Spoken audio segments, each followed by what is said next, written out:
قدرمنو دوستانو سلامونه د ډیجیټل چین پروګرام ته مو زه غوټۍ هرکلی کوم.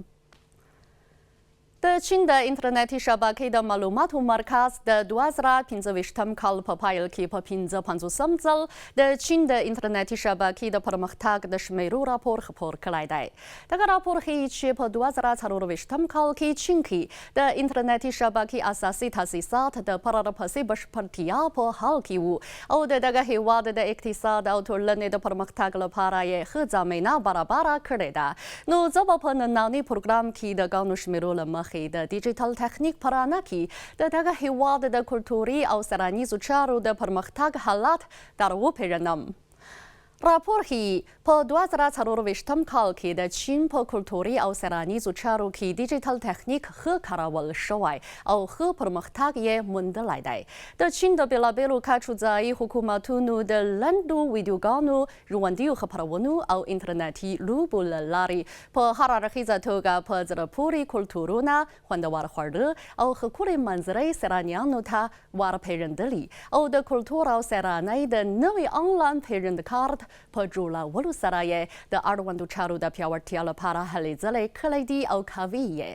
د 2024 کال تر دسمبر پورې چین کې د سیلانیزو چارو د آنلاین سپارښتنې د کارونکو شمېر 548 میلیونو ته رسېدلی چې دغه شمېر د 2023 کال د ورته وخت په پرتله 19 میلیونه 350 زره زیاتوالی ښودلی او د چین د انټرنیټ په عمومي کارونکو کې یې 9.5 سلنه ځای نیولی دی.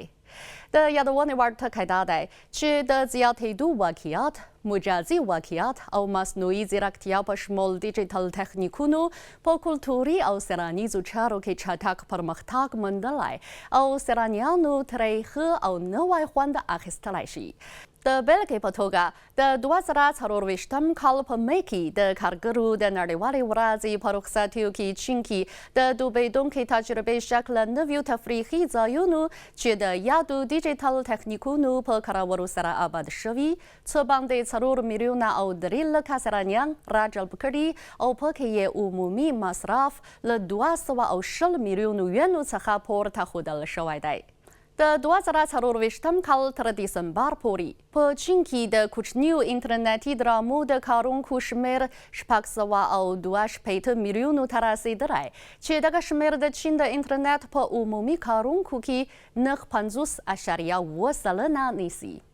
نو د کوچنیو انټرنیټي ډرامو له لارې د سیلانیزو چارو او سوداګریزو چارو د خپرونې پروګرامونه هم رامنځته شوي او د کوچنیو انټرنیټي ډرامو د چارو د ښه پرمختګ لپاره یې خوځنده ځواک برابر کړی دی. محترم دوستانو، نننی پروګرام په همدې ځای پای ته ورسید. الله مو مل شه.